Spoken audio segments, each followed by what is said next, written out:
بالله من الشيطان الرجيم بسم الله الرحمن الرحيم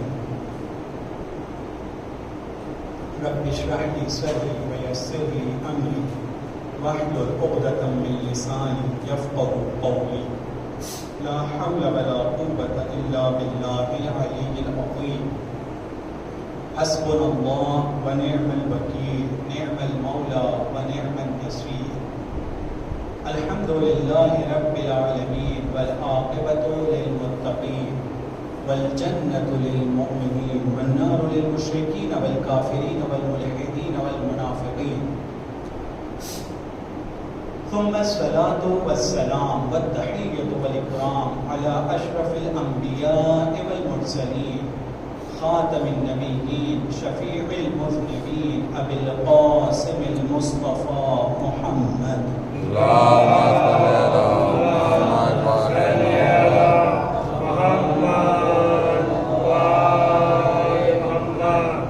وعلى آل بيته الطيبين الطاهرين المعصومين المظلومين المنتجبين المنتخبين واللعنة الدائمة على أعدائهم أجمعين من يومنا هذا إلى قيام يوم الدين أما بعد فقد قال الله تبارك وتعالى في كتابه الكريم وهو أصدق الصادقين وقوله الحق أعوذ بالله من الشيطان الرجيم بسم الله الرحمن الرحيم فلن تجد لسنة الله تبديلا ولن تجد لسنة الله تحويلا صدق الله العلي العظيم صلوات محمد اللهم صل على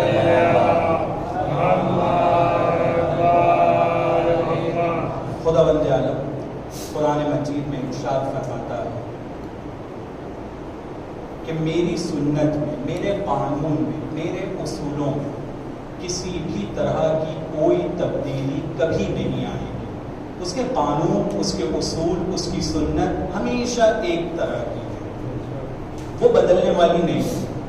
جیسے پہلے تھی ویسے ہی اب بھی ہے اور ویسے ہی آگے بھی رہے گی۔ چونکہ سنت کبھی بدلے گی نہیں تو ہم لوگوں کو اپنے آپ کو سنت خدا کے حساب سے ڈھالنا ہوگا۔ ہماری زندگی کے اندر ہمیں جو خدا نے سنتیں بیان کی ہیں اور قرآن میں ذکر ہوا ہے، ہمیں اپنی زندگی کو اس کے حساب سے ڈھالنا ہے اور ہمیں ویسا بننا ہوگا۔ نہ یہ کہ ہم جیسے ہیں پھر ویسے ہی رہنے کے ساتھ یہ توقع رکھیں کہ جو ہم سوچتے ہیں ہم کو وہی ملے، ایسے نہیں ہو سکتا ہے۔ ہم لوگوں کو اپنی زندگی کو خدا کے بتائے ہوئے اصول اور جو اس نے قانون کو ذکر کیا ہے اپنی زندگی کو ویسا بنانا ہوگا۔ اگر ہم اپنی زندگی کو ویسا بنائیں گے تو یقین جانیے کہ خدا بند عالم نے جو پہلے لوگوں کو عطا کیا ہے وہ ہم کو بھی عطا کرے گا۔ ہمیں اپنے آپ کو بدلنے کی ضرورت ہے، لہٰذا ان سنتوں کا جہاں میں ذکر کر رہا تھا، کل تک کے ایک سنت، ایک اصول اور ایک قانون جو میں نے ذکر کیا ہے کہ خدا بند عالم ہمیشہ ظلم کے مقابلے میں ہے، ظلم کا خاتمہ کرنا چاہتا ہے، باطل کو خدا بند عالم مٹائے گا، حق ہمیشہ باقی رہنے والا ہے۔ اس کے بعد ہم لوگوں کا ذکر یہاں تک کہ پہنچا تھا، خدا نے جو توفیق عطا کیا تھا کہ میں نے ایک مثال کے ساتھ اور ایک ذکر کے ساتھ اپنی بات کو تمام کیا تھا کہ ہم امام زمانہ کے لیے جیسے ظہور کی دعا کرنا چاہیے ہم ویسے نہیں کرتے ہیں۔ کیوں نہیں کرتے ہیں؟ کیونکہ ہم اس سماج کے اندر بیماری یا مشکلات کا وہ تصور جو حقیقت میں ہونا چاہیے وہ ہم کو تصور ہی نہیں ہے کہ واقعاً ہم بیمار ہیں، واقعاً ہم مشکلات کا شکار ہیں۔ جب ہم کو مشکلات کا احساس ہی نہیں ہوگا تو پھر ہمیں ڈاکٹر کی یاد نہیں آئے گی۔ جب میرے سر میں درد نہیں ہے، میرے دانتوں میں درد نہیں ہے یا میرے بدن میں مشکل نہیں ہے تو مجھے ڈاکٹر کیوں یاد آئے گا؟ ہم اس کی طرف متوجہ کب ہوتے ہیں؟ ڈاکٹر ہمیں کب یاد آتا ہے؟ جب میرے سر میں یا دانت میں درد ہو۔ سماج کے اندر، سوسائٹی کے اندر ہم لوگوں کے ذہن میں یہ تصور اور جو حقیقت بھی ہے کہ امام زمانہ کا جس وقت ظہور ہوگا، امام زمانہ اجل اللہ تعالی فرجہ الشریف ایک سلوات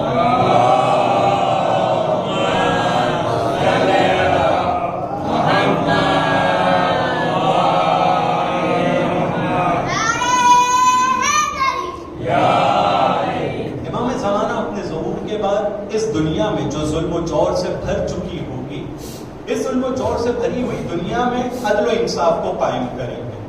اس کا مطلب یہ کہ امام زمانہ کے ظہور کے وقت دنیا ظلم و جور سے بھر چکی ہوگی.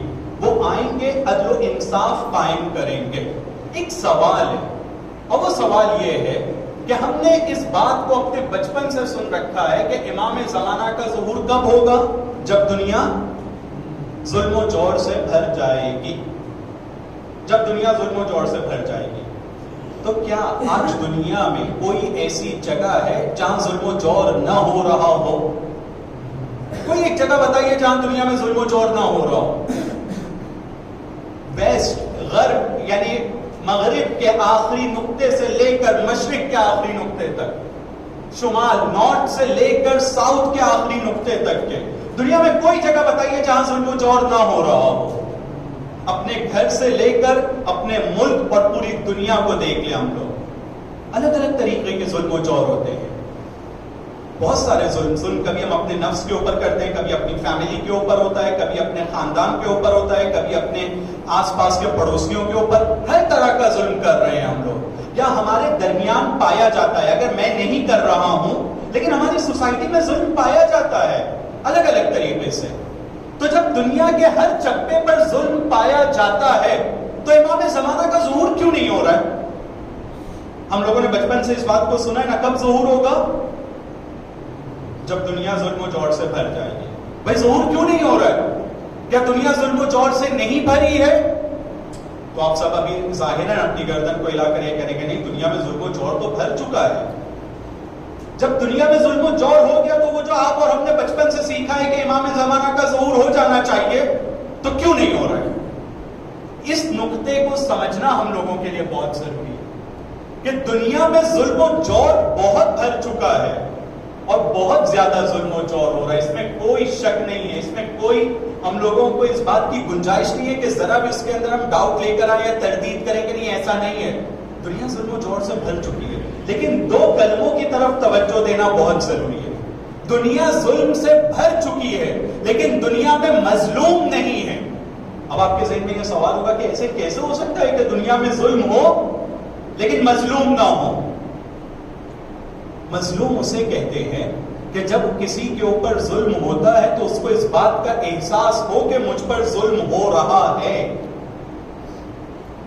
جب ایک آدمی, اس کو آتا ہے ایک بندہ اگر ایک تھپڑ مارتا ہے, اس کو یہ لگے کہ نہیں یہ جو تھپڑ مارا گیا ہے یہ میرے اوپر, میرے ساتھ برائی کی گئی ہے, یہ مجھے بہت برا لگنا چاہیے, اور اگر اس کی طاقت ہو تو وہ اس کا بدلہ لینے کے بارے میں سوچے, کیونکہ انسان کو خدا نے اسی طرح سے بنایا ہے. قصاص یا اس طرح کے دوسرے احکام ہم لوگوں کے اندر جو پائے جاتے ہیں کہ برابر کا ویسا بدلہ دینا ہوگا, یہ اس وجہ سے کہ انسان کے اندر فطرت میں خدا نہیں رکھا ہے کہ اگر کوئی اس کے اوپر زورگوئی کرتا ہے, کوئی اس کو آ کر دبانے کی کوشش کرتا ہے یا زبردستی مارتا ہے تو انسان اس کے مقابلے میں کھڑا ہو. تو انسان کو برا لگنا چاہیے کہ میرے ساتھ برا ہوا ہے. لیکن ہمارے سماج میں بہت سارے ایسے لوگ ہیں, یہ صرف مثال میں کہنا چاہ رہا ہوں, کہ جب کوئی ان کو تھپڑ مارتا ہے, ایک بڑا انسان جو پوسٹ میں یا پیسے میں یا کسی وجہ سے اس کے یہاں پر کچھ عزت ظاہری طور پر پائی جاتی ہے, تو ہمارے ادھر بہت سارے لوگ ہیں جو ہاتھ جوڑ کر یوں کہتے ہیں صاحب کتنا خوش قسمت ہوں, آج آپ کا ہاتھ میرے گال پر لگا. اس کے بجائے کہ اس کو ظلم کا احساس ہو, وہ اس کو اپنا مقدر سمجھتے ہیں. مشکل کو مشکل نہیں بلکہ اپنی تقدیر میں لکھی ہوئی ایک چیز کو سمجھتے ہیں, اور یہ کہتے ہیں تو ہمارے ساتھ ہونا ہی چاہیے تھا. تو دنیا میں مظلوم کم ہے. زیادہ تر لوگ جو دنیا میں پائے جاتے ہیں وہ ظلم کو ظلم نہیں سمجھتے ہیں. احادیث میں ان کے لیے ایک کلمہ استعمال ہوا ہے, وہ ہے منظلم. منظلم ہے لوگ, مظلوم نہیں ہے. منظلم کا مطلب یہ ہوتا ہے کہ ایک انسان کے اوپر ظلم ہو لیکن وہ ظلم کو اپنے اوپر ظلم نہ سمجھے. مظلوم وہ کہ جس کے اوپر ظلم ہوتا ہے وہ ظلم کو ظلم سمجھتا ہے. منظلم انسان کی کوالٹی ہوتی ہے. مثال کے طور پر دو آدمیوں میں جھگڑا ہو رہا ہے. ایک آدمی ایک ہاتھ گاڑی والے کو, مثلا ایک آدمی ہے جو BMW کار کے اندر آ رہا ہے, میں ایک مثال کی صورت میں اس کو واضح کرنا چاہتا ہوں, اور کسی وجہ سے وہ اترتا ہے ایک ہاتھ گاڑی والے یا ٹھیلے والے کو اتر کے وہ مارنا شروع کرتا ہے.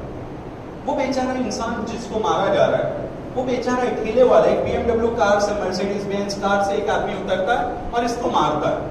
عام طور پہ ہمارے سماج میں یہ ہوتا ہے کہ جب ایک آدمی اس طرح کا ہوتا ہے کہ دوسرے کو مارنا شروع کرتا ہے، وہ بھی ٹھیلے والے کو مار رہا ہے، ٹھیلے والے کو، تو سب لوگ مل کے یہ BMW والے یا بینز والے جو اسٹیٹس والا بندہ ہے اس کے ساتھ کھڑے ہو جاتے ہیں، یا کم سے کم اس کی مدد نہیں کرتے ٹھیلے والے کی، ٹھیلے والے کا کوئی ساتھ نہیں دیتا۔ اور پھر ایک آدمی آگے بڑھتا ہے، مثلا ہم میں سے کوئی آگے جاتا اور کہتے ہیں نہیں یہ ٹھیلے والے کے اوپر ظلم ہو رہا ہے، میں جا کر اس کو بچانے کی کوشش کروں، اور میں اس کو بچانے کے لیے جاؤں، اور وہ بینز والے یا مرسیڈیز جو بڑی کار والا بندہ اس کے مقابلے میں سینہ سپر ہو کر کھڑے ہو کر کو کیوں مار رہا ہے، اس کو مارنا نہیں، یہ غلط بات ہے، یہ ظلم ہے، ایسا ہونا نہیں چاہیے، میں ظلم کے مقابلے میں کھڑا ہو جاتا ہوں۔ اور جیسے ہی میں ظلم کے مقابلے میں کھڑا ہوں، وہ ٹھیلے والا بیچ میں آ کر بولے صاحب آپ سے کیا مطلب ہے، آپ اپنے کام سے کام رکھو نا، آپ اپنے کام سے کام رکھو، میرے کو مار پڑ رہی ہے نا، مجھے مار پڑ رہی ہے، آپ سے کیا مطلب ہے، آپ اپنے کام سے کام رکھیے۔ تو اس کا نتیجہ کیا ہوگا، اس کے نتیجے میں کیا ہوگا کہ میں گیا تھا جس کو بچانے کے لیے، وہی بندہ الٹا پلٹ کر مجھ کو کہہ رہا ہے کہ آپ سے کیا مطلب ہے، آپ اپنے کام سے کام رکھیے نا، وہ تو مجھ کو مار رہا تھا نا۔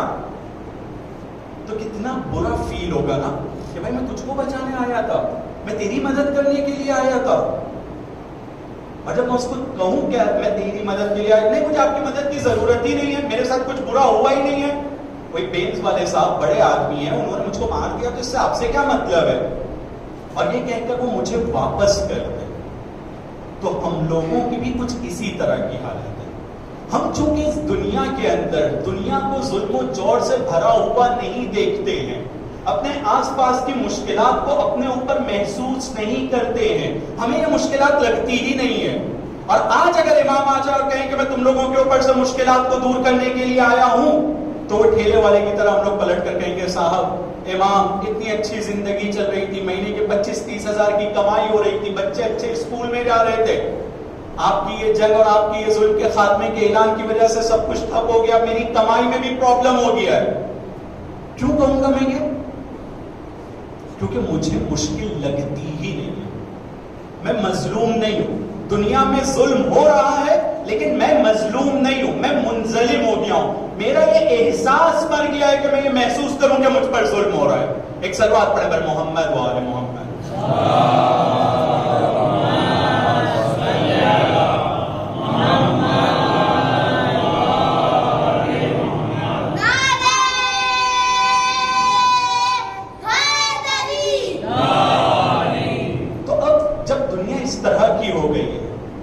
ہم لوگوں کی اب پہلی ذمہ داری اس سنت الہی کو نظر میں رکھتے ہوئے، اور اس بات کو جو ہم لوگوں نے بچپن سے سن رکھا ہے کہ امام کا ظہور کب ہوگا، جب دنیا ظلم و جور سے بھرے گی، ہم لوگوں کی ایک ذمہ داری یہ ہوتی ہے جو رسول خدا صلی اللہ علیہ وآلہ وسلم ایک حدیث میں ارشاد فرماتے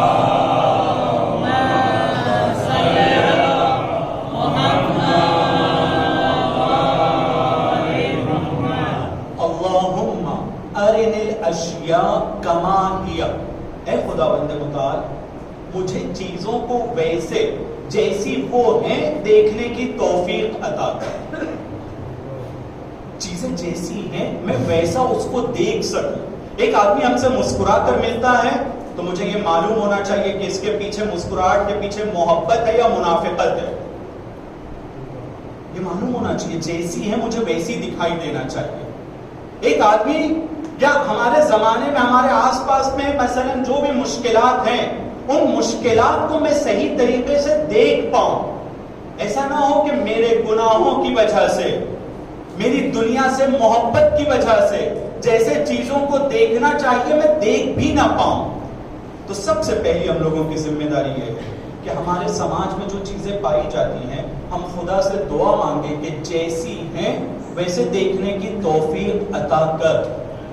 یہ رسول کی دعا ہے، رسول ہونے کے ساتھ میں یہ دعا مانگ رہے ہیں، اللہم ارنی الاشیاء کما ہی، جیسی ہے مجھے ویسے دیکھنے کی توفیق عطا کر۔ تو جب رسول یہ دعا مانگ رہے ہیں تو ہم لوگ جیسے گناہ گاروں کے لیے اس ٹاپک کی طرف اور اس دعا کی طرف توجہ کتنی زیادہ ضروری ہے کہ ہم کو بھی خدا یہ توفیق عطا کرے کہ چیزوں کو جیسی ہے ویسے میں دیکھ سکوں۔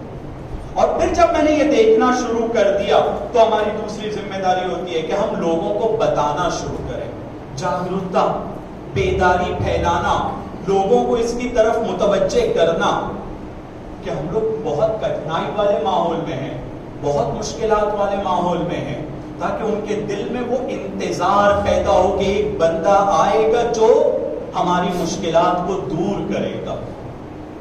ہمیں لوگوں کے دل میں انتظار کی آگ کو لگانا ہے، انتظار کی حرارت کو پیدا کرنا ہے۔ اگر ہم یہ انتظار کی حرارت کو لوگوں کے دلوں میں پیدا نہیں کریں گے تو وہ روایت جو ملتی ہے، اس روایت کو جس طرح سے ترجمانی کی گئی ہے، ہم آج اس سے بہت دور ہیں۔ اور وہ روایت یہ کہ امام زمانہ عجل اللہ تعالی فرجہ الشریف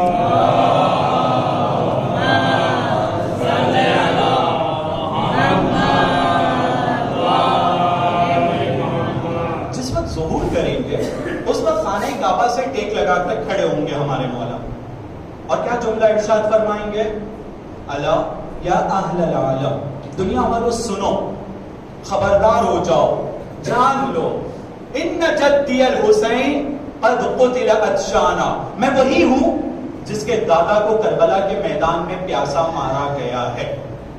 توجہ کیجئے گا عزیز، امام کہہ رہے ہیں کہ میں وہی ہوں جس کے دادا کو کربلا کے میدان میں پیاسا شہید کیا گیا ہے۔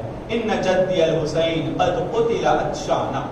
اب ذرا اس مثال کے، خاص طور پہ اپنے نوجوان بھائیوں کو کہوں گا کہ اس مثال پر توجہ کریں کہ ایک انسان ہے میرے جیسا، اپنے شہر سے یہاں پر آتا ہے اور اپنے آپ کو انٹروڈیوس کرانے کی کوشش کرتا ہے، میرا باپ وہ فلانی آدمی، اور اپنے ذہن میں یہ ہے میرے کہ میرے باپ کو یہاں پہ بہت سارے لوگ جانتے ہوں گے، میرے والد کو یہاں پر بہت سارے لوگ جانتے ہوں گے۔ لیکن جب میں پہچانوانا شروع کروں کہ میرے والد صاحب وہ فلانی ہیں، اور آپ میں سے لوگ کھڑے ہو کر کہیں کہ کس کی بات کر رہے ہو بھائی، کس کی بات کر رہے ہو، ہم تو تمہارے والد کو نہیں پہچانتے۔ ٹھیک ہے، تمہارے والد کو تو نہیں پہچانتے، تم اپنے بارے میں بتاؤ نا، تم کو کیا کام ہے، تم کیا بولنا چاہتے ہو، تمہارا کیا مقصد ہے، کچھ چاہیے تو بول دو نا۔ ڈائریکٹ یہ بولو اپنے والد کی پہچان مت کرواؤ، ہم تمہارے والد کو نہیں پہچانتے۔ صحیح ہے، جب میں آپ کے سامنے اس طرح سے کہوں گا اور آپ لوگ کہیں کہ نہیں میں تمہارے والد کو پہچانتا ہی نہیں ہوں، تم اپنے آپ کو پہچانواؤ، تمہارا کیا مقصد ہے، کیوں آئے ہو، کیا کرنا چاہتے ہو۔ تو ایک ذہن میں میرے یہ خیال آئے گا، مجھے یہ فیل ہوگا کہ اگر یہی مجھے آخر میں کرنا تھا تو ایک کاش میں پہلے اپنے باپ کے بارے میں یہاں بات نہیں کرتا، کیونکہ اس کے نتیجے میں تھوڑا ماحول عجیب ہو گیا نا، کیونکہ یہ لوگ میرے والد کو پہچانتے نہیں ہیں اور ان کا جو ری ایکشن تھا وہ صحیح ری ایکشن نہیں تھا۔ تو ایک کاش میں اپنے والد کو نہیں پہچانوانے کی کوشش کرتا، ڈائریکٹ کہتا کہ بھائی میں اس لیے آیا ہوں، یہ کام ہے، یہ ہے، اور ڈائریکٹ اپنا مقصد بیان کر دیتا۔ میں نے اپنے والد کا نام لے کر وہ جو کارڈ تھا اس کارڈ کو بھی جلا دیا، یعنی اس کا کوئی فائدہ نہیں۔ اب آپ تصور کیجئے کہ خانہ کعبہ سے ہمارا مولا ٹیک لگا کر یہ کہتا ہے کہ دنیا والوں سنو، میرے دادا کو کربلا کے میدان میں پیاسا شہید کیا گیا ہے۔ اس کا مطلب یہ کہ ہم کو یہ بتانا چاہ رہے ہیں کہ پورے دنیا والوں کو امام حسین کے بارے میں معلوم ہے۔ اب جب وہ آواز دے رہے تو سب یہ کہیں گے کہ ہاں ہاں، جس کا ہم انتظار کر رہے تھے، جس کے پوتے کا، وہ آ گیا ہے، چلو ہم سب اس کی طرف چلیں گے۔ لیکن اب ہم اپنے آپ سے پلٹ کر ایک سوال پوچھتے ہیں کہ اگر آج امام زمانہ کا ظہور ہوگا تو کیا یہ ہمارے شہر والے جب اس آواز کو سنیں گے تو وہ مولا کو، امام حسین کو، جس کے ذریعے سے امام زمانہ اپنے آپ کو پہچانوانے کی کوشش کر رہے ہیں، سب ہمارے شہر والے پہچان لیں گے کہ ہاں ہاں، جس کے پوتے کا ہم انتظار کر رہے تھے وہ آ گیا ہے، چلو ہم اس کی طرف جاتے ہیں۔ کیا ایسا ہونے والا ہے؟ سب جانتے ہیں امام حسین کو، سب جانتے ہیں امام زمانہ کو، سب بے چین ہیں امام زمانہ کے انتظار کے لیے۔ امام اپنے آپ کو پہچانوانا چاہ رہے ہیں اپنے دادا کے ذریعے سے۔ یہ جملہ ہم لوگوں کے لیے ویژن کو کلیئر کرتا ہے، یہ جملہ ہمارے ہدف کو ہم کو بتا رہا ہے کہ جب میں نے تم کو یہ بتایا ہے کہ میں آنے کے بعد میں اس جملے کے ذریعے سے اپنے آپ کو پہچانواؤں گا، تو اے حسینیوں، تمہاری ذمہ داری ہے کہ جہاں بھی رہتے ہو حسین کو اتنا پہچانواؤ کہ لوگ اس کے پوتے کے انتظار میں بے چین ہو جائیں۔ یہ ہماری ذمہ داری بنتی ہے کہ ہم حسین کو دنیا میں ایسے پہچانوائیں کہ لوگ اس کے پوتے کا انتظار کریں۔ لیکن اب ہم اپنے آپ سے پوچھیں کہ ہم کن باتوں میں اپنے آپ کو گرفتار کیے ہوئے ہیں، کن چیزوں میں؟ اس سے پہلے ذکر کر چکا ہوں کتنا ہمیں اپنے تن کا خیال ہے اور کتنا ہمیں اپنے من اور خدا کی رضایت کا خیال ہے۔ ایک سلوات پڑھ بیٹھا ہوں۔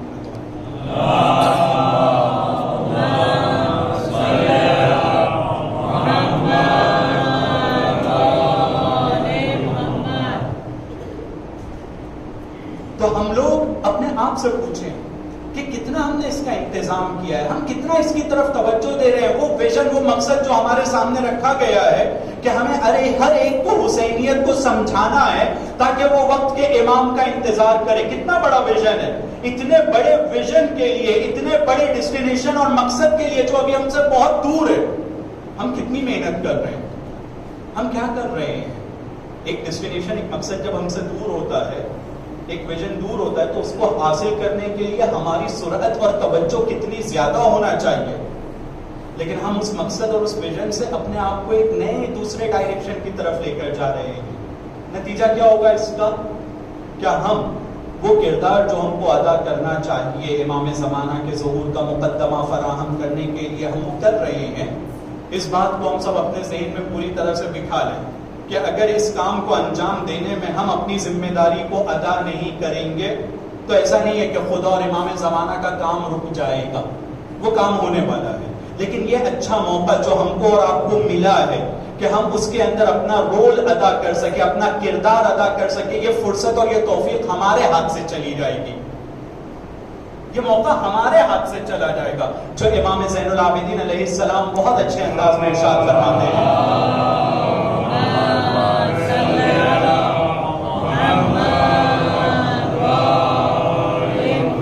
ارشاد فرماتے ہیں کہ اے خدا, تو اپنے دین کی خدمت جس سے چاہے گا لے گا, چاہے وہ تیرا ماننے والا ہو یا تیرا ماننے والا نہ ہو. تو اپنے دشمن کے ذریعے سے دین کی خدمت لے سکتا ہے, تو اس کے ذریعے سے بھی لے سکتا ہے. لیکن میرے لیے یہ خوش نصیبی ہوگی کہ تو اپنے دین کی خدمت کے لیے مجھ کو انتخاب کر, مجھے انتخاب کر. اب یہ دعا ہم لوگوں کے سامنے ہونا چاہیے کہ یہ موقع, یہ زندگی جو ہم کو ملی ہے سب کو ایک ہی بار ملتی ہے, بار بار نہیں ملتی. اس موقع کو ہم دین کی خدمت کے لیے استعمال کریں. جتنا استعمال کریں گے اس کا نتیجہ بہتر ہوگا. اس کو سمجھانے کے لیے کہ خدا بند عالم اپنا کام کیسے لیتا ہے, اب ذرا توجہ کیجیے. شیخ عباس قمی, آپ سب نے ان کا نام سن رکھا ہے. شیخ عباس قمی جنہوں نے مفاتیح الجنان لکھا ہے, منازل آخرت, اور ان کی بہت بہترین کتابیں ہیں اور بہت ہی متقی پرہیزگار عالم.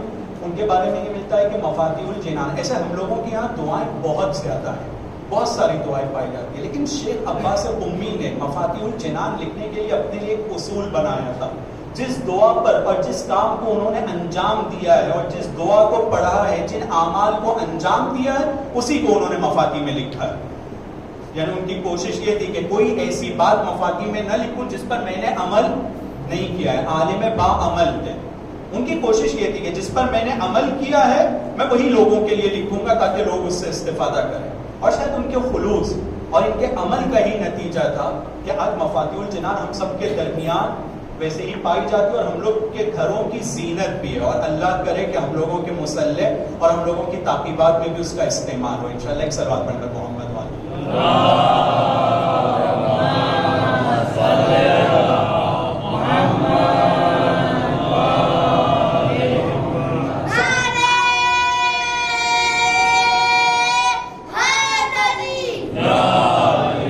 ظاہری طور پر ان کا جو حلیہ تھا ایک عام ایرانی سے تھوڑا الگ تھا.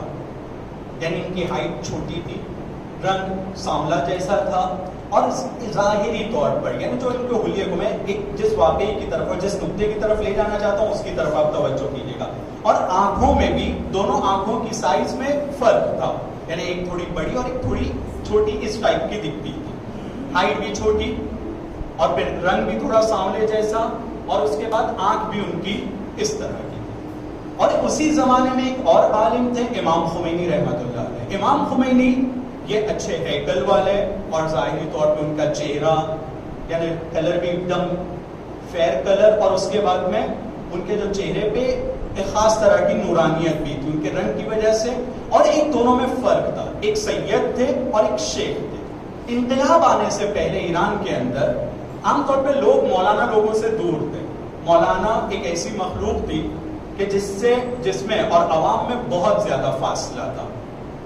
اور ساتھ ساتھ میں اگر ایک مولانا سید نہ ہو تو اور عام لوگوں کی نظر میں اس کی کم سے کم رسپیکٹ, یعنی رسپیکٹ ہی نہیں ہوتی تھی. اس رسپیکٹ نہیں ہونے کے لیے پہلے ایک واقعہ سناؤں, پھر اس واقعے کو میں کنٹینیو کروں گا. ایک مرتبہ قم اور عراق اصفہان کی طرف، یعنی قم سے ساؤتھ کی طرف اصفہان کی طرف ایک شہر ہے جس کا نام ہے عراق. آج سے 40 50 60 سال پہلے، تقریباً 60 سال پہلے کا واقعہ ہے. آغا تہرانی نے ذکر کیا ہے، یہاں علماء موجود ہیں، ان کو اچھے سے جانتے ہوں گے اور شاید اساتید میں سے بھی ہوں. وہ اس واقعے کو ذکر کرتے ہیں کہ قم سے تہران کے بیچ میں آج کی طرح یہ سویدھائیں نہیں تھی کہ بہت ساری ٹیکسی چلتی ہوں، بہت ساری بسیں چلتی ہوں، ٹرین ہو، اس طرح کی کوئی سویدھا نہیں تھی. تو اگر کسی کو قم سے عراق کی طرف جانا ہوتا تھا جو تقریباً 120-110 کلومیٹر کے فاصلے پر ہے، تو لوگ شہر کے باہر کی طرف جو راستہ جاتا ہے وہاں کھڑے ہوتے تھے، ہر جانے والی گاڑی کو ہاتھ دکھاتے تھے اور کہتے تھے کوئی رک جائے گا تو ہم اس میں بیٹھ کر چلے جائیں گے. گاڑیاں کم ہونے کی وجہ سے کم گاڑیاں وہاں پر آتی تھی، یعنی 1 گھنٹے میں ایک کار آ رہی ہے یا ایک کار آ رہی ہے، اس کے اندر فیملی آلریڈی بیٹھی ہوئی ہے، تو گاڑیوں کے آنے کا جو وقت تھا وہ کم سے کم گاڑیاں آ رہی تھی اور فاصلہ بہت زیادہ تھا. قم کی گرمی بہت خطرناک گرمی ہے. آیت اللہ جوادی عاملی کہتے ہیں کہ قم میں گرمی کے سیزن میں 2 لوگ رہ سکتے ہیں، ایک وہ کہ جس کے بھیجا نہیں ہے یا وہ کہ جس کو اپنا بھیجا پگھلوانا ہے، یعنی اتنی خطرناک گرمی ہے. اب یہ بندے خدا 60 سال پہلے ایک ایسی جگہ پر کھڑا ہے کہ کوئی گاڑی آئے اور گاڑی سے لفٹ ملے اور میں جا کر عراق تک کے پہنچ سکوں. اتنے میں ایک گاڑی آتی ہے، تقریباً 3-4 گھنٹے ان کے دھوپ میں کھڑے رہنے کے بعد ایک گاڑی آتی ہے اور وہ گاڑی کو لفٹ کے لیے ہاتھ دکھاتے ہیں، وہ گاڑی رکتی ہے، یہ گاڑی کے اندر بیٹھتے ہیں، بیٹھنے کے بعد دعا دینا شروع کرتے ہیں کہ کتنا اچھا بندے خدا ہے تو، خدا تیری مشکلات کو آسان کرے، تیری زندگی میں برکت عطا کرے، تیری آل اولاد کو، جتنی ان کو دعائیں آتی تھی انہوں نے سب دعا اس کو دینا شروع کر دیا. یہ ابھی دعا دے رہے تھے، 3-4 کلومیٹر یہ گاڑی آگے بڑھتی ہے اور وہ مولانا کو کہتا ہے چل اتر جا گاڑی سے. تو بولے کیا ہو گیا بھائی، ابھی تو میں تم کو اتنی دعائیں دے رہا تھا، تم نے اتنا اچھا کام کیا، مجھ کو لفٹ کرایا، میں نے تم کو دعا دیا، یہ دعاؤں کا یہ تھوڑی ہوتا ہے کہ تم ایسے اتار دو. تو بولا نہیں تم اتر جاؤ، کار سے اتر جاؤ. تو مولانا کہتا ہے اچھا بتاؤ تو کیوں اتار رہے ہو؟ تو وہ جواب میں کہتا ہے کہ وہاں جہاں تم پہلے کھڑے تھے وہاں ایک درخت تھا، تم درخت کے سائے میں کھڑے تھے، یہاں پر نزدیک میں کوئی درخت نہیں ہے، اتر جاؤ یہاں کھڑے رہو اور میں جاتا ہوں. یعنی لوگوں کی مینٹلٹی مولانا کو لے کر اس ٹائپ کی تھی کہ اگر وہ بیچارہ ایک جگہ درخت کے نیچے بھی کھڑا ہے تو اس کو وہاں سے اٹھا کے 4 کلومیٹر دور اتار کے بولتا ہے کہ اب یہاں پر تم کھڑے رہو. تو اب اس واقعے کو سننے کے بعد اس واقعے کی طرف میں جاؤں گا جو امام خمینی اور عباس قمی رحمہم اللہ کے بارے میں ذکر کرنا چاہتا ہوں. یہ دونوں ایک مرتبہ ایک جگہ سے، ایک شہر سے دوسرے شہر میں جانے کے لیے بس میں سوار ہوتے ہیں. جیسے ہی بس میں سوار ہوتے ہیں، بس کا کنڈکٹر ٹکٹ کے پیسے لینے کے لیے، جو سواری کے پیسے لینے کے لیے جب آتا ہے تو دیکھتا ہے میری بس میں 2 مولانا سوار ہیں. تو کہتا ہے کہ بھائی میری بس میں مولانا لوگوں کو سوار ہونے کی کوئی پرمیشن نہیں ہے، تم لوگ دونوں اتر جاؤ. تو پبلک جو تھی، پبلک کہتی ہے نہیں ایک تو سید بیٹھا ہے، سید کو تھوڑی اتار سکتے، سید وہ مولانا ہے، لیکن سید ہونے کی وجہ سے اس کی رسپیکٹ، ایران میں سادات کی رسپیکٹ اور اہمیت اور عزت بہت زیادہ ہے. تو کہا نہیں یہ سید ہے تو اس کو تو نہیں اتار سکتے. تو سب لوگوں نے مل کر کہا کہ عباس قمی جو مولانا ہے اور نان سید ہے، اس کو تو اپنے کو بس سے اتار دینا ہوگا. اور بیچ راستے میں بس چلنا شروع ہو گئی ہے. گاڑیوں کو اس زمانے میں کوئی بہت زیادہ سویدھا نہیں تھی. اب راستے میں آدھا راستہ، کچھ راستہ طے ہونے کے بعد اب کہا جا رہا ہے کہ آپ کو اترنا ہوگا. امام خمینی کوشش کرتے ہیں کہ نہیں کسی طریقے سے عباس قمی کو رکایا جائے. یہ کوئی اچھی بات تھوڑی ہے کہ کسی کو ایسے ہی کہا جائے کہ یہ پنوتی ہے یا منحوس ہے ہماری بس کے لیے یا پرمیشن نہیں اور اس کو اتار دیا جائے. یہ اچھی بات نہیں. امام خمینی سمجھانے کی بہت کوشش کر رہے تھے کہ نہیں مت اتارو، یہ تمہارا اچھا کام نہیں ہے. جب امام خمینی نے بہت سمجھانے کی کوشش کیا تو پورے بس والے ملے اور ملنے کے بعد کہتے ہیں کہ ایک کام کرو تم بھی اس کے ساتھ اتر جاؤ، ہم تم پر جو رحم کرنے والے تھے وہ بھی نہیں کریں گے، تم کو کوئی ڈسکاؤنٹ نہیں، تم بھی اس کے ساتھ اتر جاؤ. آخر میں یہ دونوں بیچارے مجبور ہوتے ہیں اور اپنی بس سے، جس بس سے ان کو اترنے کے لیے کہا جا رہا ہے، یہ دونوں بس سے اتر جاتے ہیں. اس زمانے میں پھر دوسری بس کا آنا یا گاڑی کا آنا یہ آسان نہیں تھا. اب یہ دونوں بیچارے اسی دھوپ میں پیدل چل رہے ہیں اپنے مقصد کی طرف کے. کچھ قدم ہی، جتنے قدم چل سکتے ہیں کوشش کیا جائے کہ ہم آگے بڑھیں، اور اگر کوئی ہم لوگوں کو سویدھا مل جاتی ہے، کوئی گاڑی مل جاتی ہے تو اس میں بیٹھ کر پھر ہم اپنے سفر کو کنٹینیو کریں گے. یہ پیدل چل ہی رہے ہیں. چلتے چلتے اچانک ان لوگوں کو دکھتا ہے کہ تھوڑی دور پہ ایک آگ لگی ہوئی ہے. مومن بندے تھے، انسان تھے، انسانیت کا درد تھا، ایمان تھا. آگ کو دیکھا، گھبرا کر کہا کہ چلو بھاگ کے چلتے ہیں، جو ہم لوگ سے مدد ہو سکتی ہے اس آگ کو بجھانے کے لیے ہم لوگ مدد کریں گے. یہ دونوں تیزی سے اس طرف جاتے ہیں اس آگ کو بجھانے کے لیے. جب نزدیک پہنچتے ہیں تو دیکھتے ہیں وہ بس کہ جس سے ان کو دھکے مار کر اتارا گیا تھا اس بس میں آگ لگ گئی ہے، اس بس میں آگ لگی ہے. تو فوراً عباس قمی کی زبان سے ایک جملہ نکلتا ہے، ادو شبد سبب خیر گر خدا خواہ. دشمن ہماری بھلائی کا سبب ہو سکتا ہے اگر خدا چاہے تو، اگر خدا چاہے تو. اب وہ امام زین العابدین کی دعا، اللہ اپنا کام کسی سے بھی لے سکتا ہے، اللہ اپنا کام کسی سے بھی لے گا. اور عباس قمی یعنی دشمن نے ان کو اتارا، نتیجہ یہ ہوا کہ مفاتیح الجنان جیسی کتاب ہم لوگوں کے سامنے آئی ہے. امام خمینی جن کو دشمن نے اتارا، نتیجہ یہ ہوا کہ انقلاب اسلامی. اور آج یقین سے کہا جا سکتا ہے کہ جناب زینب کے روزے کو بچانے میں جس نے بڑا کردار ادا کیا ہے، اس طرح کا ایک نظام وجود میں آیا ہے. کس کی وجہ سے؟ خدا نے چاہا ہے اس کام کو، لیکن کس کے ذریعے سے؟ دشمن کے ذریعے سے. تو خدا اپنا کام کرتا ہے، خدا اپنا کام کرے گا. خوش قسمت ہے وہ لوگ کہ جو خدا کی مرضی اور اس کی سنت اور اس کے ارادے کے مطابق اپنی زندگی کو ڈھالیں. ایک صلوات پڑھیں پر محمد و آل محمد.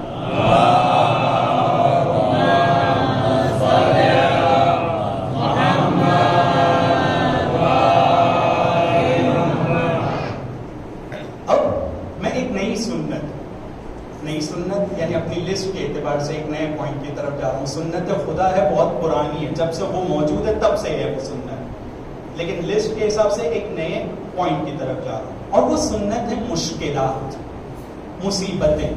امام علی علیہ السلام ارشاد فرماتے ہیں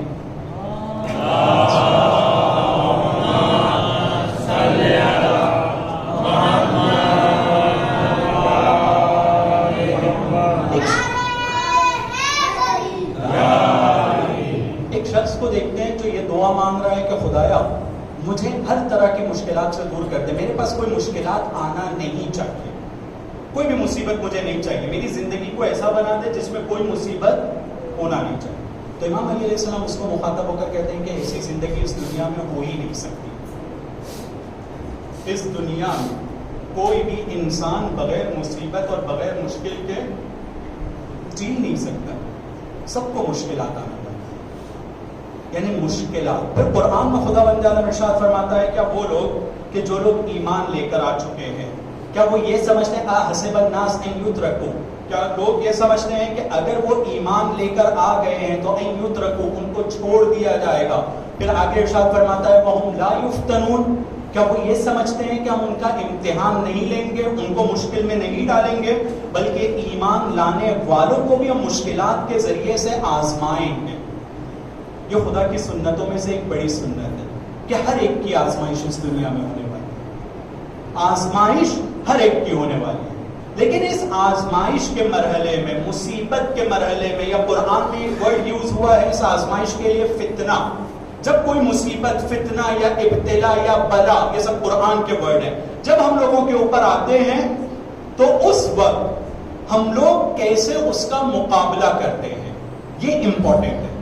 امام حسین علیہ السلام پر مصیبتیں آئی ہیں، علی علیہ السلام پر آئی ہے، رسول خدا صلی اللہ علیہ وآلہ وسلم پر آئی ہیں، جن کے صدقے میں دنیا بنی ہے. صلوات پڑھیں مل جل کر.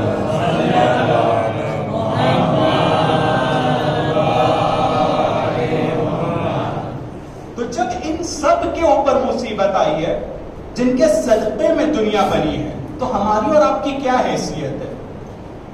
ہم سب پر بھی یہ خدا کی سنتوں میں سے، قانون میں سے ایک قانون ہے کہ جتنے لوگ یہاں پر آئے ہیں اس دنیا میں سب کو آزمانا ہے، سب پر مشکلات آئے گی. لیکن اب یہاں پر دو طرح کے لوگ ہوتے ہیں.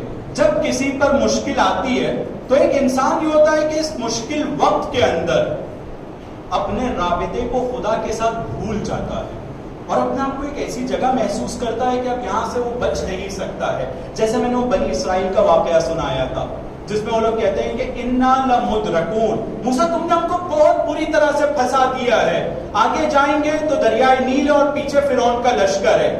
کچھ لوگ مشکل کے اندر ظاہری چیزوں کو صرف دیکھ کر ایسا سمجھتے ہیں کہ اب یہاں سے بچنے کا کوئی راستہ نہیں ہے، اب تو میں بہت برا پھنس گیا ہوں. لیکن کچھ لوگ ہیں جو برعکس، وہ پلٹ کر یہ کہتے ہیں کہ نہیں، ہمارے ساتھ ہمارا پروردگار ہے، وہ ہماری مدد کرے گا، پھر امام علی کا بھی جملہ میں نے کہا ہے جو قرآن میں ذکر ہوا ہے، حسبنا اللہ و نعم الوکیل. جتنا ان کے سامنے مشکل کو بڑا بیان کیا گیا ہے یا مشکلات کا اضافہ ہوا ہے تو امام علی علیہ السلام اتنے ہی آرام سے کہتے ہیں حسبنا اللہ، چاہے مشکل کتنی ہی بڑی کیوں نہ ہو جائے میرے لیے میرا پروردگار کافی ہے. دو طرح کے لوگ ہیں. مشکل سب کو آتی ہے لیکن مشکل کو ڈیل کرنے کے دو اپروچ ہیں. کچھ لوگ اپنا آپا کھو دیتے ہیں، کچھ لوگ اپنے ایمان کو طاق پر رکھ دیتے ہیں، اور کچھ لوگ مشکل کو دیکھنے کے بعد حسبنا اللہ کے نعرے کو بلند کرتے ہیں. کچھ لوگ یہ کہتے ہیں نہیں، ہمارے ساتھ ہمارا پروردگار ہے جو ہماری مدد کرے گا. جتنی بھی مشکلات آتی ہیں ان مشکلات کے اندر دونوں پوٹینشل ہے، دونوں صلاحیت پائی جاتی ہیں کہ ان مشکلات کو صحیح طریقے سے ڈیل کر کے میں خدا سے اور نزدیک ہو جاؤں. یہ ایک آپشن ہے ہم لوگوں کے پاس، یا ایک یہ کہ ان مشکلات کے سامنے اپنے ہاتھ پیر پھلا کر بیٹھ جاؤں اور یہ کہوں کہ اب میرا کیا ہوگا، اور پھر خدا کے اوپر کفر کی باتیں گڑھنے لگوں اور کہنے لگوں کیا میں نہیں ملا تھا مشکلات کے لیے، میں تو اتنی نماز بھی پڑھتا ہوں، میں تو اتنا چندہ بھی دیتا ہوں، میں تو یہ بھی کرتا ہوں، میں تو وہ بھی کرتا ہوں، میرے ہی ساتھ یہ ہونا تھا. یہ دونوں طریقے ہیں کہ اپنے آپ کو خدا سے انسان مشکلات میں نزدیک کر سکتا ہے اور انہی مشکلات کے ذریعے سے اپنے آپ کو خدا سے اور زیادہ دور کر دے گا. یہاں پر انسانوں کی آزمائش اور پہچان ہوتی ہے. ایک مرتبہ میں اپنے ایک استاد کے ساتھ ایک طالب علم کی جو میرا ساتھی تھا اس کے عیادت کے لیے گیا. توجہ کیجیے گا، جب عیادت کے لیے گیا وہ کوما میں تھا. آنکھ بھی وہ صحیح طریقے سے اس جھپک نہیں پا رہا تھا، بلکہ زیادہ سے زیادہ وہ جو آنکھ کے اندر پتلیاں ہوتی ہیں کبھی رائٹ کی طرف اور کبھی لیفٹ کی طرف کرتا تھا، بس اتنا ہی. اور اس کے اندر کسی طرح کی کوئی حرکت نہیں تھی. ڈاکٹرز یہ بتا رہے تھے کہ اس کو سننے کی صلاحیت ہے، سن رہا ہے لیکن ریئیکٹ نہیں کر پا رہا ہے. تو وہ استاد کے ساتھ جب میں گیا تو وہ ایران کے ماحول میں اس طرح سے ہے کہ وہ فیملی حجاب میں اپنے اس شوہر کے پاس بیٹھی ہوئی تھی، ایک لیڈی اس طالب علم کے بازو میں، اور یہ استاد اس کے نزدیک بیٹھے ہوئے تھے. تو وہ جب بیٹھے تو وہ اس کی طرف رخ کر کے کہتے ہیں، اس بیمار کی طرف پہلے رخ کر کے کہتے ہیں کہ تجھے جو موقع ملا ہے، توجہ کیجیے گا، تجھے جو موقع ملا ہے اس موقع کی تلاش میں ہمارے مولا علی نے اپنی زندگی کو گزارا ہے. تو بیوی گھبرا کر کہتی ہے کہ کیا کہنا چاہ رہے ہیں آپ؟ تو کہتے ہیں مولا علی اپنی مناجات میں دعا مانگتے تھے، خدایا مجھے ایسی تنہائی عطا کر جہاں میں دنیا سے دور ہو کر صرف تجھ کو یاد کروں. کتنا عجیب ہے نا دیکھنے کا طریقہ. جب ہم لوگ ایک آدمی کو کوما میں دیکھتے ہیں تو کوما میں دیکھنے کے بعد ہمارے ذہن میں کیا خیال آتا ہے؟ بیچارہ، کتنی بڑی مشکل، کتنا سخت، اب تو یہ زندگی میں کچھ نہیں کر پا رہا ہے. لیکن ایک انسان جو معصومین کی سیرت کو ہم لوگوں کے مقابلے میں تھوڑا بہتر سمجھتا ہے، اس کا دیکھنے کا طریقہ کیا ہے؟ وہ کیا کہتا ہے؟ تجھے وہ موقع ملا ہے جس کی خواہش امام علی علیہ السلام کو تھی. تو اب یہ جو تجھ کو موقع ملا ہے، جو اپنے خدا سے تو بات کر سکتا ہے، ہم لوگ سے تو بات نہیں کر سکتا ہے، ہم لوگوں کے لیے تو کوئی ری ایکشن تیرے پاس ہے ہی نہیں. تو یہ جو تجھ کو موقع ملا ہے اپنے خدا کے ساتھ تنہائی کا، اس تنہائی کے موقع میں اپنی دعاؤں میں ہم کو ضرور یاد کرنا. یہ کوما جس کو ہم صرف مصیبت سمجھتے ہیں، اس کے اندر وہ آنکھیں جو اللہ کے بارے میں عرفان رکھتی ہیں، وہ اس کو کیا دیکھ رہی ہیں؟ ایک موقع دیکھ رہی ہیں. پھر اس کی وائف کی طرف پلٹ کر کہتے ہیں کہ بہت سارے لوگ اس بات کو سن چکے اور جانتے ہیں کہ خدا تک کے پہنچنے کا سب سے آسان راستہ پتہ ہے کیا ہے؟ دوسروں کی خدمت کرو. خدمت خلق کے ذریعے سے خدا تک کے آسانی سے پہنچا جا سکتا ہے. نماز، روزے، تمام عبادتیں ہم کو خدا سے نزدیک کرتی ہیں اگر وہ قربتاً اللہ ہے. اسی طرح سے ایک بہت شارٹ کٹ راستہ بھی ہے، اور راستہ یہ کہ نماز اور دوسرے واجبات کے ساتھ میں لوگوں کی مدد کرنا، لوگوں کے کام آنا.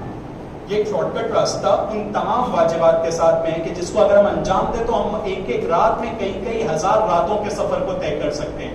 تو اس کی وائف کو خطاب کر کے کہتے ہیں کہ تجھ کو یہ جو خدمت کا موقع ملا ہے، خدا بند عالم نے تیری قسمت میں بہت اچھا وسیلہ لکھا ہے اپنے آپ کو نزدیک کرنے کا، تجھ سے کہ تو اب اس سے نزدیک ہو، اس کی خدمت کر اور اپنے کئی بڑے بڑے سفر کو اللہ سے نزدیک ہونے کے آج کی رات میں تو طے کر.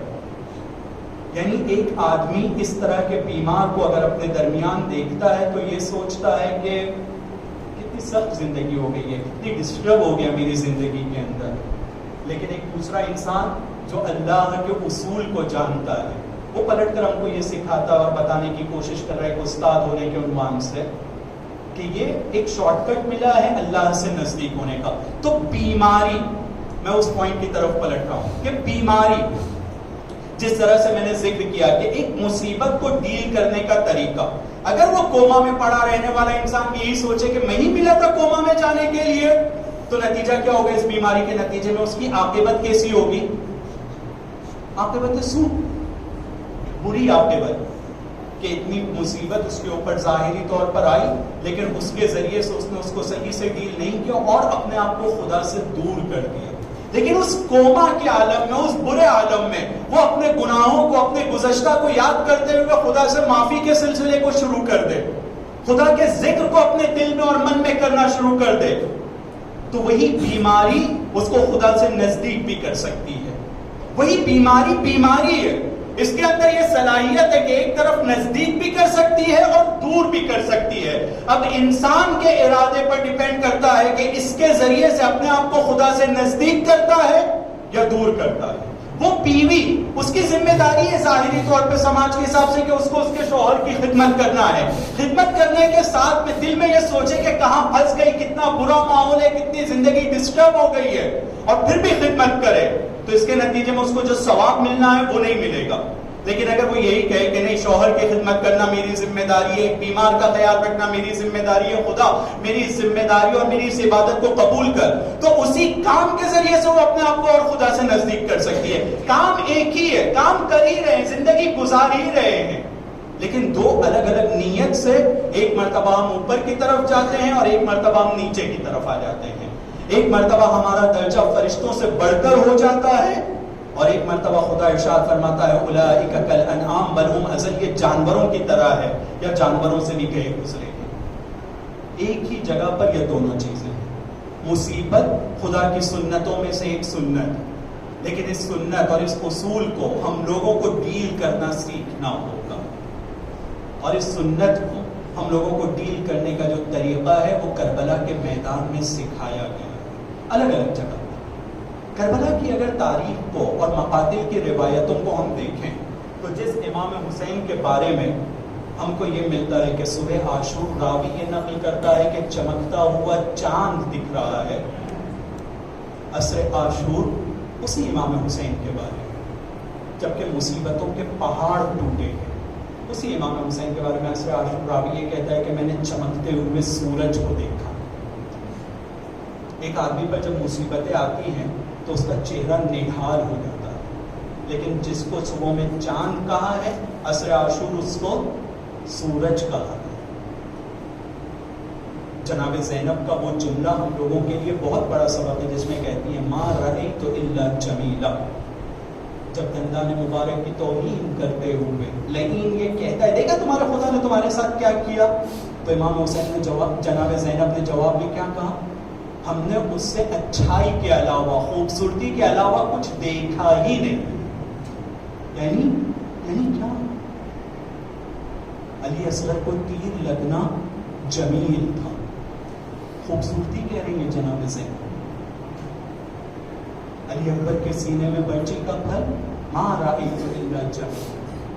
حضرت عباس کے بازوؤں کا کٹنا ما رأیت الا جمیل، ما رأیت الا جمیل. اسی طرح سے ایک کے بعد ایک مصیبتوں کو گنایا جا سکتا ہے. بس ایک روایت کے ساتھ اپنی بات کو تمام کر رہا ہوں. امام زین العابدین کی روایت جس کو وہ ارشاد فرماتے ہیں کہ جب ہم کوفہ کے بازار میں لائے گئے تھے تو لوگ ہم پر کھجورے اور صدقے کے پیسوں کو پھینک رہے تھے، صدقہ پھینک رہے تھے. لیکن جس وقت ہمیں شام کے بازار میں لایا گیا ہے تو شام کے بازار میں لوگوں کی طرف سے کھجورے اور صدقات نہیں تھے، بلکہ شام کے بازار میں ہم لوگوں کے اوپر کوئی پتھر پھینکتا تھا اور کوئی آگ کے شعلوں میں پھینک رہا تھا. بس عزیزو اس روایت پہ آپ توجہ کیجیے گا اور اپنی بات کو تمام کر رہا ہوں. ایک انسان جس کے سر پر ایک امامہ ہو، کپڑا ہو، اس کے ہاتھ اور پیر میں ہتھکڑیاں اور بیڑیاں ہوں، اس کے گلے میں توق خاردار ہو. اب تصور کیجئے ایک ایسے انسان کو تصور کیجئے. اب وہ اپنی آپ بیتی کو بیان کر رہا ہے اور اس کے ساتھ اپنی بات کو تمام کروں گا. جب یہ کہتے ہیں کہ چھتوں پر سے آگ کے شعلے پھینکے جا رہے تھے، انگارے پھینکے جا رہے تھے، تو امام زین العابدین ذکر کرتے ہیں کہ ایک انگارہ میرے امامے پر آ کر گرا تھا. جب کسی کے سر کے اوپر کوئی چیز آتی ہے تو وہ کیسے اس کو ہٹانے کی کوشش کرتا ہے؟ اپنے ہاتھ کے ذریعے سے. لیکن میرے مولا کے ہاتھوں میں ہتھکڑیاں تھی، وہ اپنے ہاتھ کے ذریعے سے اس انگارے کو ہٹا نہیں سکے. توجہ کیجیے گا عزادارو، اب مولا چاہتے ہیں کہ جب میں اپنے ہاتھ سے اس انگارے کو نہیں ہٹا سکتا ہوں تو اپنی گردن کو کبھی سیدھی طرف یا کبھی الٹی طرف کر کے ہٹانے کی کوشش کروں. لیکن گلے میں توق خاردار ہے، خاردار یعنی کانٹے والی توق ہے. اب جب اپنی گردن کو وہ سیدھی طرف کرتے ہیں تو چبھ رہی ہے، کبھی الٹی طرف کرتے ہیں تو چبھ رہی ہے، کبھی آگے کرتے ہیں تو چبھ رہی ہے، کبھی پیچھے کر رہے ہیں تو چبھ رہی ہے.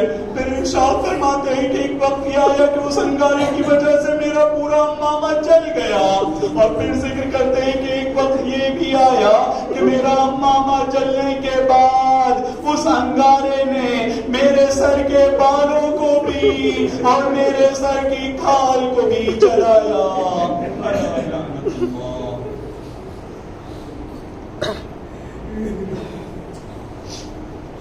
القوم الصالحين فسيعلم الذين ظلموا أي منقلب ينقلبون. خدایا ہمارے اس مختصر سے عمل کو قبول فرما. خدایا امام زمانہ کے ظہور میں تعجیل فرما. خدایا ہم سب کو امام زمانہ کے اصحاب و انصار، ان کی مددگاروں اور ان کی رکاب میں شہادت کا درجہ نصیب فرما. وآخر دعوانا الحمدللہ رب العالمین وصلی اللہ علی محمد وآلہ الطاہرین.